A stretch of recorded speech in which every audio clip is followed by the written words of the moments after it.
Welcome back to Swine TV. We've got an episode today talking everything ag tech again, specifically how technology can offer better service for farms and new business model for swine vets. I welcome Dr. Gil Patterson from VetNow and Chris Bomgaars, founder of EveryPig. Welcome, gentlemen. Great to be here. Thanks, Jim. Thanks, Jim. Good to see you again. We'll just do some brief introductions again. I know, Chris, you've been on the program before, but Dr. Gil Patterson, can you give me your background, please? Yeah, sure. Thanks for having me on, Jim and Chris. Great to be here today. So I'm Dr. Gil Patterson. I'm co-founder and chief medical officer at VetNow. We have a veterinary telemedicine and technology platform designed for veterinarians and swine producers to communicate, share records, do various other tasks related to swine health management. I've been at this for about 3.5 years. Joined VetNow with a vet school classmate of mine who had started VetNow about a year or so before I joined. She was an equine vet and basically asked me to come on board, recognizing that there is this huge need for veterinarians, especially food animal veterinarians, to better leverage tools that improve their efficiencies, productivities, and abilities to just sort of stay in touch with all their different clients and farmers and veterinarians that are out there. Before joining VetNow, though, I was teaching at LMU, Lincoln Memorial University, which is a new vet college down here in Eastern Tennessee, which is where I still reside. I was teaching swine and public health type things. And then before that, I was actually in swine practice out in Minnesota, working with the Swine Vet Center, which was a certainly pretty sizable practice out there. Spent a number of years just driving farm to farm, meeting a lot of the big names in the industry and working with some pretty impressive producers as well as veterinarians. So have a good handle on what the day-to-day lives of veterinarians and their producers look like. And I'm here excited to talk with you and Chris today about just how tech can help improve the lives of vets and their producers. Chris, what is EveryPig? Yeah, so EveryPig's a software company I founded as a pork producer. My father is a veterinarian who started the Orange City Veterinary Clinic. So I grew up in Northwest Iowa, came from a background around the farms. And as we started to expand our family business, raising pigs wean to finish, we really noticed a lot of the challenges that the industry faces at scale. And one of those that stuck out to me was that we were keeping important time-sensitive information on pieces of paper that were scattered around the countryside and faxed into an office once a month. And it seemed pretty crazy to me in this day and age that we didn't have real-time access to that information, and it was costing us pig lives. And so about 7 years ago, I started out designing and getting EveryPig developed, which is really a real-time pig health and treatment gathering platform, which at its core digitize these barn sheets, and then we present the information to stakeholders like veterinarians and production managers in real time, and offer a centralized communications platform to really help streamline operations. Well, it's been an up and down year for the pork industry currently in 2023. What is your assessment of the current state of the industry? Gil and Chris, what are you guys seeing? You want to go first, Chris? Sure. I mean, friends and family and clients are definitely talking about margins. It's a really tough environment out there for a lot of pork producers right now. So I think you're going to see a period of time where efficiency is going to really matter. I think labor continues to be a major issue, and that's one of the benefits of telemedicine and some of these technological tools that we'll probably talk about today. Also of note, mortality rates are getting worse, not better. So you can look at companies like MetaFarms and their production index that comes out, I think, on a quarterly basis, but the trend line is not good. And so I think, we're kind of here to maybe challenge the industry a little bit to think about, if mortality rates are getting worse, what are you doing to make it better? So doing the same thing over and over again and expecting different results, we know what that is.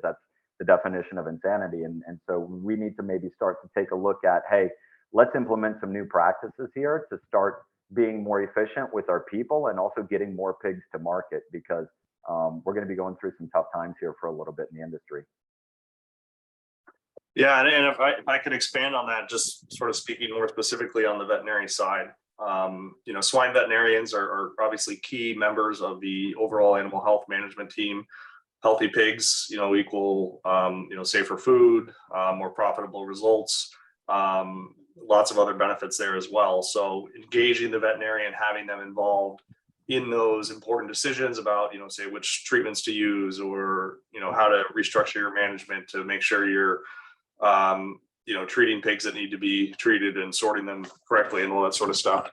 At the same time, we have this really what I see as an unsustainable model for veterinarians to be able to effectively oversee just the sheer number of animals and farms that they're responsible for. I've heard that new vets coming out of school are being hired and asked to oversee 50,000 sows and all of their offspring.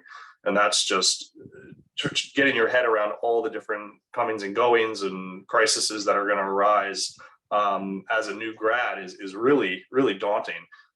So we've got this crisis where there aren't enough veterinarians to effectively and appropriately oversee all these animals.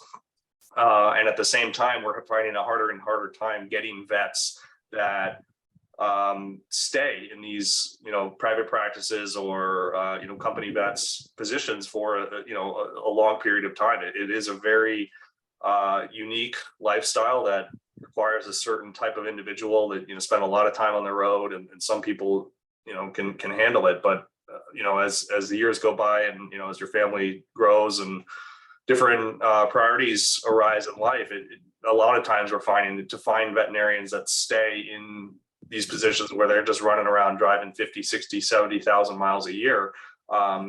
It's just not sustainable. So we need to be able to engage veterinarians in a way that is more efficient, more productive, and leverages some of these tech tools that, tools like EveryPig or VetNow, and there's many others that are out there that, we didn't have at our disposal even a decade ago. And all these, from connectivity to just the scale of what tech can do now, I feel that the veterinarian actually has quite a bit at their disposal to be able to be remote at times when appropriate, and still provide a high level of service and care to their farms and their producers. So Gil, do you think vets are using telemedicine up to their potential? Absolutely not. And I mean, I would say, if you were to ask a swine vet, hey, do you use telemedicine? Your answer would be yes. I mean, I do it all the time. And that is true. I mean, your phone is your lifeline. You're out in the truck driving between sites, and you're taking calls and responding to texts and reviewing pictures that people will send you. You're writing, e-prescriptions, sending in VFDs. All that stuff's happening on your phone or maybe a laptop if you got that at hand with you. So that's technically telemedicine, and vets would all agree that yes, my phone and my laptop are key pieces to be able to address the needs of my client. But if you were to ask them, hey, are you doing telemedicine in sort of a formalized service or an offering to your clients, as this is an added service that we can provide value for you? Most of them would be reluctant to say yes, that is something that we offer. So it currently it's happening. It has been happening for a long time, but it's really sort of haphazard and ad hoc in terms of here's a text that comes in, here's an email, there was a phone call, I hung up, and the record of that conversation gets lost. So the ability to capture and document those touch points that vets have with their clients, I think is a key piece to just being more organized, being able to address problems as they arise, prioritizing where you need to be and where you ought to spend your time in many ways. So Chris, you guys have a tool that can help producers and help vets as a management opportunity. So it's going to increase the efficiency in the operation, and there's a communication barrier potential on why you can help people. So why do you think we're operating like it's 1990 still? I think those are really good questions, and I just want to maybe second a couple of things that Gil said. Growing up with a dad who started a veterinary clinic, I've seen the amount of hours that these veterinarians are putting in and have put in. And I think, we're working with a new generation now that really values work-life balance. And what we see veterinarians using EveryPig being able to do, instead of maybe being out driving around the countryside in central or eastern South Dakota, they're at their kids' baseball games and softball games, and they're able to respond to issues maybe between innings, but they're catching the game and they're still getting all the context they need. And I think that's kind of the second component. Dr. Patterson had mentioned how veterinarians are already practicing telemedicine, but they're not doing it in a way that's really taking full advantage of what technology can offer in a lot of scenarios. So you can have an example of maybe veterinarians are receiving a text message that's a picture of a post-mortem of a pig from a farm. Well, the veterinarian's going to have 2, 3, 4, 5, 20 questions really that they need to either try remember about that individual group of pigs, what treatments were going in, what symptoms they've been showing, what the mortality rates are. The list goes on and on. Whereas in a telemedicine platform like EveryPig, they can see it all right there. So we're trying to give the veterinarians and production managers all that context they need by turning the caregivers into your data collectors. And when they do that, when the caregivers are completing these digital daily checkups, the veterinarians already have the context so they can save the communications back and forth. And a lot of times there are major gaps in those communications. You send a text message out, the farmer's in the field planting like this time of year, and you might not hear back from them in a day. So I really, we see veterinarians making real-time decisions, and I really want to challenge the industry to think about what's it costing you? Like, what's really your average response time between a caregiver reporting they have a problem and medication getting into that group of animals? What's that costing you in terms of mortality and money? Yeah, and likewise, I mean, just to elaborate on that, Chris, you brought up a lot of really good points, and to challenge the industry to be open to this idea that a veterinarian that's equipped with some of these tools, such as EveryPig or let's say VetNow, or just some of the other databases or tech platforms that are out there, they actually. I'm not going to say it replaces that in-person visit, because that's obviously critically important. Vets do need to spend their time in the barn, at the slat level with the producers and understanding, what's going on, in the barn at that moment. But I think there are certain advantages that a remote veterinarian or even a field manager could be able to leverage when they've got all this information that allows them, in some cases, to actually have a more unique and valuable perspective. Because if I'm at a computer, I've got all of a sudden the ability to see what's happening across an entire flow of pigs, and looking at the past history of how these different treatment outcomes turned out, and helping identify where problems are arising before they get worse. So keep that idea in mind as we continue to talk. Is how can the veterinarian provide more value remotely beyond just that traditional, say, phone call or a text message exchange about an isolated case? Rather, if they've got all these tools or in databases that they can tap into, they actually have a pretty broad perspective that they're not able to capture in the moment while they're in there in the barn. So the current state, producers are losing money. There's a labor shortage, a vet shortage. So give me a couple more examples of technology, how it can be used as a tool to aid in those challenges. One thing that comes to mind for me is we see our veterinary users covering 10 times as many cases each day via telemedicine versus actually physically driving to the farm. And I want to be very careful. I'll second what Dr. Patterson said.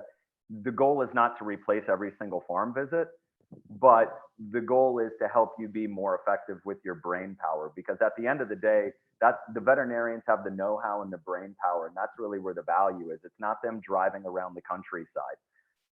So I think one of the challenges or opportunities that the industry needs to think about is a new revenue stream for, let's say, independent veterinary clinics that are maybe charging for that physical site visit when oftentimes that physical site visit might not be necessary.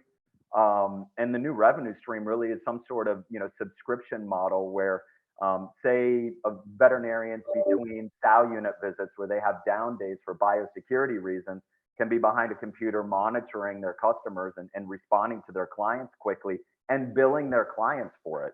If you ask me if I can get a virtual consultation instead of having to drive, make an appointment, drive to a doctor, sit in the office for a couple of hours, and I can get a virtual consultation, I'm willing to pay for that convenience and that speed for whatever my issue is. And I think a lot of pork producers, as margins are really getting hit hard right now, I think a lot of pork producers are going to be thinking about, where can I save some money here? Veterinary clinics really at their disposal, what they have is they have the veterinarians and their veterinary brain power and time, and I think they can leverage that by using telemedicine to cover more customers. It's just thinking about, how are they going to bill their clients for it, and that's going to take a little bit of creativity, but I don't think it's anything that can't be overcome. Yeah, I think veterinarians have it sort of stuck in their mind that they have to be out in the barn. The only way they can provide value is if they're driving out to these sites and they're in there talking with producers. And of course, that is hugely important to the success of a veterinarian. They need to be doing that. But like I said, when I was in practice, on average, I'd be spending 5-6 hours a day in the car. And that when you've got a family, when you've got just other places you need to be, and a lot of different fires going on, within your production system that you're overseeing, there's only one place you can physically be at once. And I think these tools do allow you a certain degree of oversight that you don't have if you're trying to do it in sort of a haphazard way, text here and email there.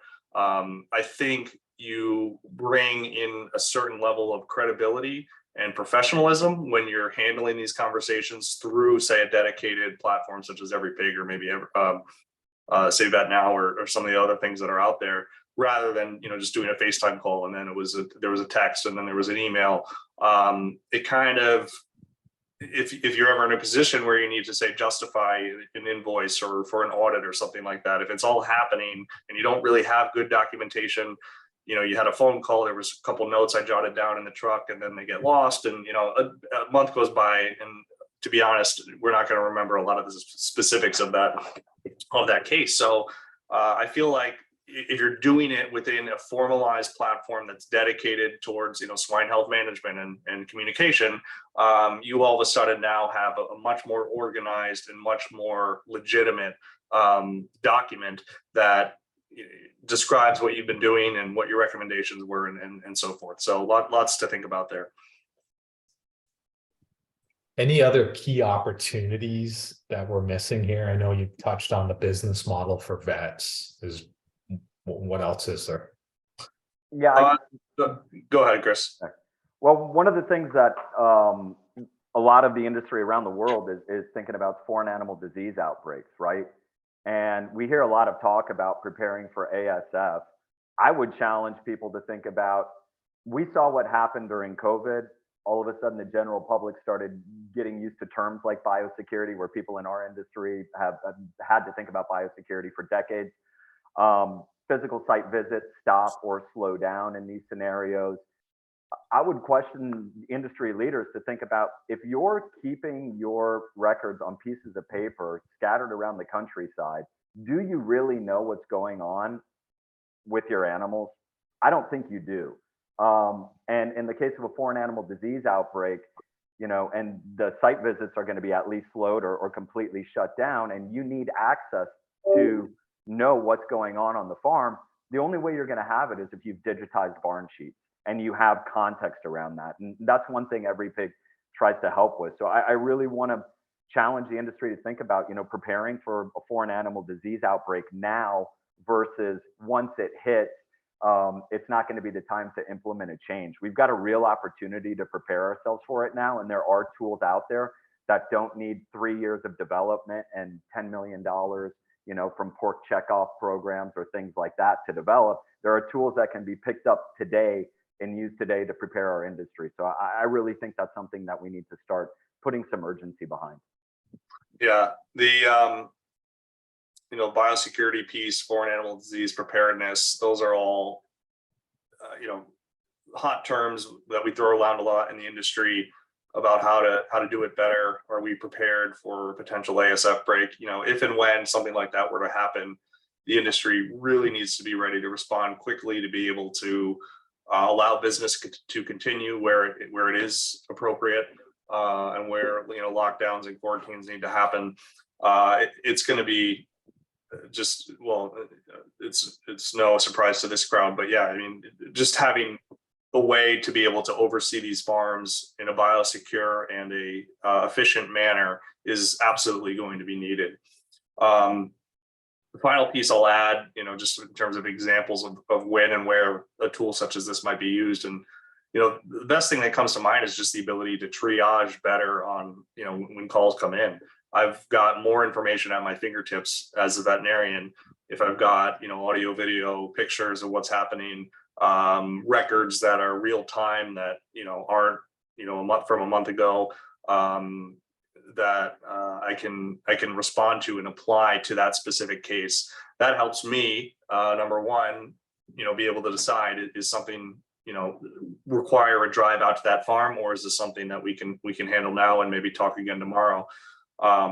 So that's a big piece of helping the vets being able to prioritize where they need to be. And then likewise for the producer, they're able to get their questions and concerns answered about maybe a relatively minor issue, that's still important for swine health, but maybe doesn't quite rise to the level of the vet needs to come out here and see this.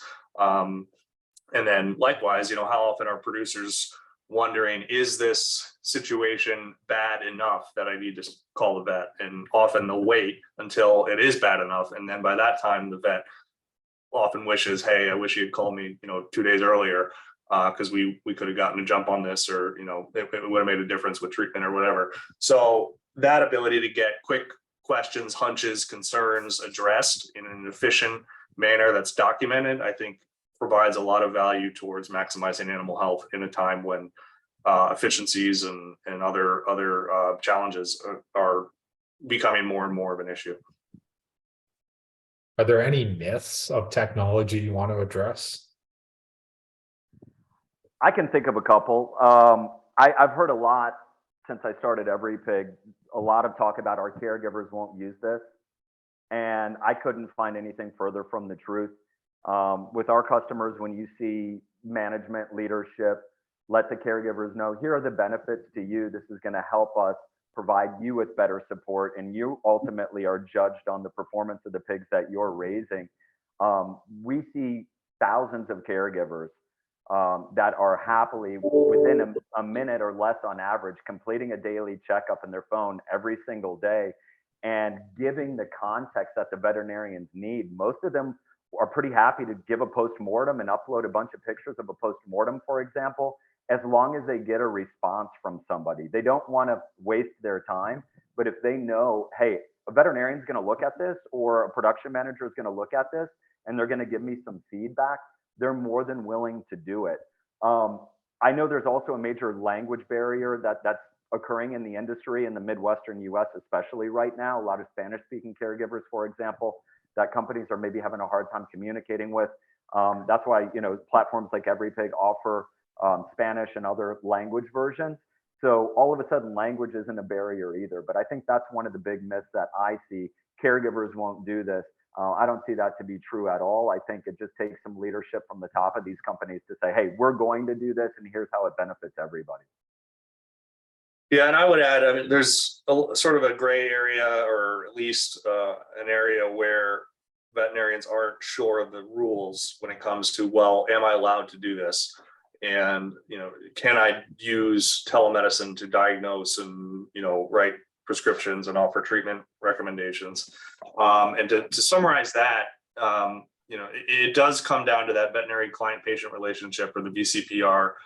In the majority of the states, there are a few exceptions that do allow you to establish a new VCPR just through telemedicine. But by and large, say in Iowa especially, they do want a veterinarian on site at least once per year. And once you've done that, once you've been to a site, you've got a whole year where you are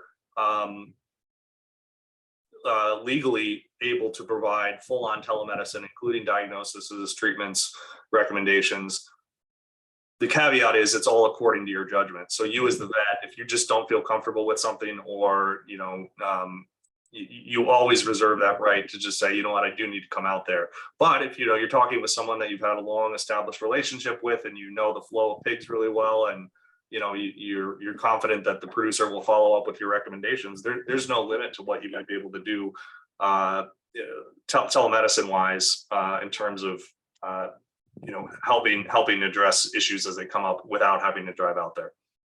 Dr. Patterson, that's a great point. If I could just maybe add on to that with the VCPR, I think it's time to rethink the VCPR requirements. When COVID hit, I believe they came out with some kind of exclusions for the physical visit, or at least some nod towards telemedicine. Telemedicine is not banned, as you pointed out. A lot of states, like state of Iowa, for example, do still require a veterinarian get out there once a year. But I think it's time to question the status quo and ask the state veterinarians, what is the importance of visiting a nursery that may turn 6 times in a year or more? So it's different groups of pigs. If you've seen it once a year, they could be 7 groups of pigs behind that you haven't seen. So how is it really helping you that you visited out there? I think these are some of the constraints to growth, and also it's really hampering our foreign animal disease preparedness by just the hesitation maybe that some veterinarians have around the confusion or caution around the VCPR. So I think it's really time that state officials need to start rethinking why that's in place, and if there's maybe a better way that we could do this. Yeah, and there's definitely, in most states, there's usually a board of veterinary medicine, and that they often decide on what they consider valid to establish a new VCPR, to maintain it, and all those things. And I do think COVID brought in almost a forced acceptance and tolerance for telemedicine and the leverage of these other tech tools out of necessity. And now as the pandemic continues to wane, we're kind of left now. A lot of states are wondering, well, okay, what is allowed and what is appropriate? And it makes sense that you're not going to say, sure, vets, you can do telemedicine, without adding, well, what does that mean exactly? Is it just somebody sends you a text message with a sick pig, and that qualifies as your maintenance of your visit, or to establish a new VCPR? And I would say certainly no, that's not a really good way to do that. But could we work with the industry to say, develop what a virtual barn visit looks like, and here's the checklist of the things we want to observe from a veterinarian perspective and health perspective, and here's some recent diagnostic results, here's some pictures from the pigs that day, and all of that's packaged up into a document that it was conducted through this veterinary telemedicine app. All of a sudden, that gives a lot more credibility to just say, oh yeah, he called me on the phone and we talked about the pigs, and I said, okay, sure, go ahead, treat with this or that. And so that's a big piece, and I really think a huge area where winning over hearts and minds is needed is this idea of using a tool such as telemedicine for interstate health papers, because veterinarians spend a ton of time doing, driving out to healthy farms just for the purposes of health paper. And those, of course, are important. They're there for a reason. But I would argue that the veterinarian ought to be able to utilize their judgment as to when they could appropriately substitute a virtual visit for that in-person visit. Because they've got a good relationship with the producer. They, here's records of their health that day, and all that stuff can be done remotely and handled remotely. So that would be the next frontier of what I want to try to challenge the industry to think about is would we ever get to a point where interstate health papers could be approved and permitted on a larger scale? Lots of great stuff. How do you see technology evolving over the next decade? So in the 2000s, it was kind of the internet content. 2010s, a lot of email marketing, texting, enhanced computer usage. 2020s, a lot of farm apps, technology. What's next? So for me, I really, we see all these different ways to capture data and analyze it. that we never had at our fingertips even a decade ago, 5 years ago in some cases, and trying to get the industry to, Chris talked about, how, records will get faxed in at the end of the month, and then, they maybe get scanned into a computer, and there's no way to really put that into a format where it's easy to analyze, easy to use as a tool to help you do better.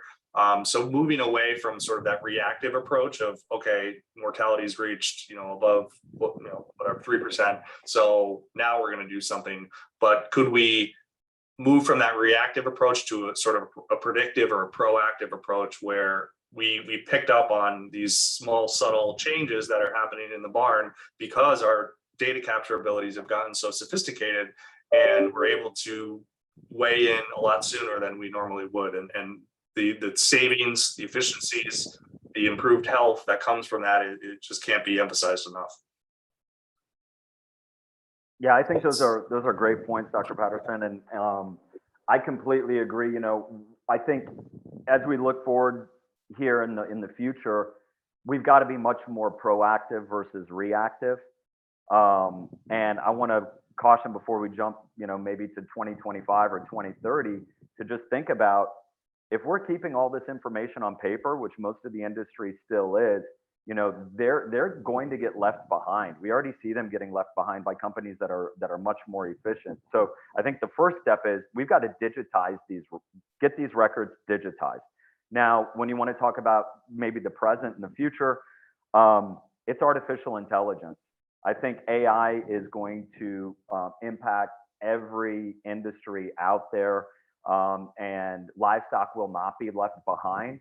EveryPig, for example, has collected over 6 million digital daily checkups already, and our data science team has used that knowledge, those data sets, to be able to create some algorithms that are already in production and helping our customers. So, for example, in the light of, or in the spirit of being proactive, one of our machine learning algorithms looks through every group of pigs in every pig every night, and it finds patterns in that data that indicate there's going to be a mortality event within 7 days. And we can warn our users about that. That service is right around 70 to 75% accurate right now and getting smarter. But that's an example of how we are helping users get ahead of the health issues instead of being behind them. And it's not going to be a question of whether it's human beings or technology. It's going to be human beings that embrace the technology, because the technology is coming. There are new tools out there, for example, like barn tools, which EveryPig has an integration with, AP Edge controllers. We're going to continue to integrate with these sensor companies, pull in that data, and then pull out the knowledge from all of the different inputs and warn users about it. So it's going to be a combination of technology and people working together, but I'd say look for AI to really be making an impact in our industry over the next 5 to 10 years. Final question, kind of from what you're seeing in the field, what are 2 points of opportunity and 2 points of caution we need to look at?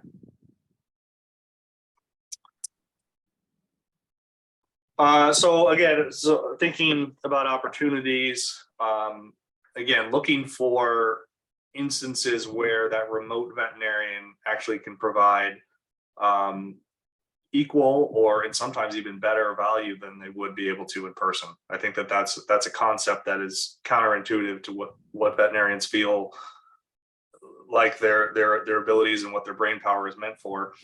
So that's one piece. There's all these really cool things that are up on the horizon with AI that Chris mentioned, and how and where that might be applied in better ways to make that shift to predictive or proactive medicine rather than reactive. Challenge wise, I'd say I'd remind again, the folks that are in there every day doing the chores, checking the feed, water, and air, the basics of pig, everyday pig care is still always going to be the most important thing for healthy animals. And not to get stuck looking at a screen versus, what's right in front of your eyes in the barn is a challenge as well as, trust your gut, trust what you're seeing in the barn. That's still so important. And again, I don't think any of these tools can really replace just a good, thorough barn walkthrough with your veterinarian to just get a whole sense of the big picture of what's happening from the barn to the pen to the pig level. So that's a big piece as far as challenges. Chris, do you have some more? Yeah, I think, one of the areas of opportunity, as we kind of mentioned earlier, wean to finish mortality rates are getting worse each year in the United States. So I think the bar there is set really low. I think most producers, if you're operating on paper barn sheets, don't really have a good grasp on what's happening in real time on your farm. So I think there's a big opportunity to effectively use technology to improve the health outcomes and your mortality rates. I'd caution the industry, on complacency and just, I guess maybe the fear of change. Change is scary, and change is especially scary in our industry for a number of reasons. So I'd challenge people to push past that fear and embrace the new tools that can help you become more efficient. It's really going to be a matter of survival, I think, for companies to embrace this change, because doing the same thing that you've done in the past that have maybe helped to get you here is not going to be what makes you successful in the next 10, 15 years. So I would caution, the word of caution is don't be complacent, don't be afraid, push past maybe the fear of change. Well, Dr. Gil Patterson, Chris Bomgaars, thanks for joining us today. Really enjoyed the opportunity. Thanks for the discussion. Thanks a lot, Jim.